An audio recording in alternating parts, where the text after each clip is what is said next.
आप सभी मीडिया के बंधुओं का, साथियों का बहुत बहुत धन्यवाद, क्योंकि आपके बलबूते पर ही हम अपनी आवाज को जनता की आवाज बनाकर बोलते हैं। और जैसे आदरणीय महापौर महोदय राजा इकबाल जी ने बताया कि उनके पास बोलने को शब्द नहीं थे और विषय को भटकाना चाहते थे, इसी तरीके से उन्होंने ऐसा सब कार्रवाई करने की कोशिश की। केजरीवाल जी से एक बात है, अगर एक थप्पड़ खाया कोई नहीं, आप हमें गोली मरवा दो, जेल भिजवा दो, लेकिन इस शराब की जो नीति को लेकर, जो शराब की जो आबकारी नीति है, इसको बंद करवा दो केजरीवाल जी। और केजरीवाल जी, अगर आप अपने विधायकों को इतनी छूट दे रहे हो कि वो जो मर्जी जिस भी तरीके से, गलत तरीके से वो गुंडागर्दी यहाँ पर करके जा रहे हैं, तो इसका भी मैं समझता हूं कि जनता देख रही है कि क्या सत्य है या नहीं है।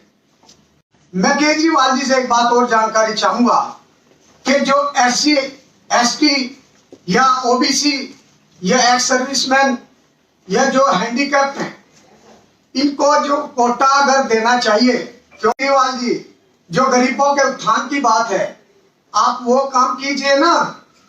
गरीबों को नहीं उठाएंगे, लेकिन जो इनके लाइसेंस बनवाने के लिए करोड़ों करोड़ों रुपए आपको चाहिए, जिससे आपके विज्ञापन छप सके, आप पूरी दिल्ली में जो ऐसे ऐसे वायदे कर देते हो जिनके लाभान्वित के लिए कुछ मैसेज उनके माइंड में पिक्चर बैठ जाए, क्यों नहीं आप ऐसा उत्थान के लिए, जो संविधान कहता है, हम संविधान की बात करने वाले लोग हैं, और इससे ये जन जाहिर होता है कि SC ST या OBC या जो हमारे एक्स सर्विसमैन है या हैंडीकैप्ड है, इनके भी लिए जो काम केजरीवाल सरकार ने करना नहीं है। तो मैं समझता हूं कि ये केजरीवाल ऐसे काम करके जनता को गुमराह कर रहा है। और जो दूसरे, जब शराब का प्रोटेस्ट, हमारे चेयरमैन साहब ने कहा कि जी हम चाय का पानी लेकर आए, ये सच्चाई है, लेकिन मैं कहता हूं कि हम तो असली भी दारू लेके आ सकते हैं, वाइन लेके आ सकते हैं। आप तो घर घर पहुंचाने का कार्य कर रहे हो। अगर हम एक बोतल लेके भी आ जाएंगे, पहली बात तो हमें लाना नहीं, क्योंकि हम तो आदरणीय मोदी जी के जो आदर्श है हमारे, मैं समझता हूं कि मैं उस पार्टी में बिलोंग करता हूं।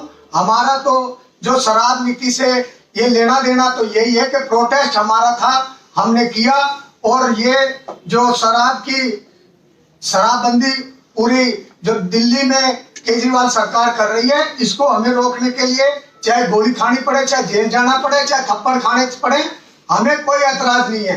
हम जनता की आवाज बनकर बात करना चाहते हैं। जब केजरीवाल जी जाते थे पर अपना कंपेन करने के लिए, थप्पड़ उनको भी पड़े थे, उनको भी याद होगा कि थप्पड़ की गूंज कहां तक गूंजती है। ये जनता की गूंज गूंजी है, ये एक विजेंद्र यादव की गूंज नहीं है। ये उनके जो विधायक महेंद्र गोयल जी ने जिस तरीके से हमारे साथ ये कार्य किया है, उसके लिए वो क्षमा मांगने के लिए भी मेरे पास में आएंगे, तो मैं क्षमा कर दूंगा। केजरीवाल जी मांग ले क्षमा, कह दे कि हाँ जी ये गलत कार्य किया। उन्होंने विषय भटकाने के लिए, क्योंकि ये पूरी दिल्ली का मुद्दा है, आज सबसे हॉट मुद्दा यही है। हम ये इसके विषय में ये चाहते हैं कि शराब नीति को रोका जाए। हम अनुशासित पार्टी के सिपाही बन के कार्य करते हैं, और जो हमारे साथ अभद्रता हुई है उसकी हम न्यायिक जांच की मांग करते हैं।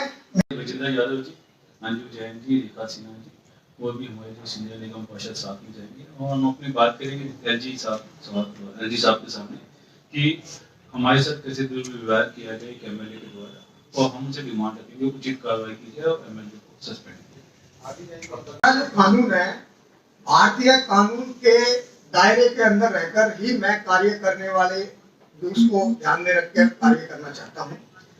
मैं लोकनायक जयप्रकाश हॉस्पिटल के अंदर में रात को 11:30 बजे में डिस्चार्ज हुआ हूँ, और मेरी पसलियों में ये चढ़ा हुआ प्लास्टर।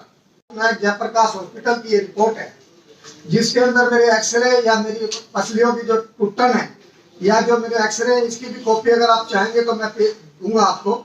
और जो पुलिस की द्वारा कार्रवाई की जा रही है उससे मैं संतुष्ट हूँ।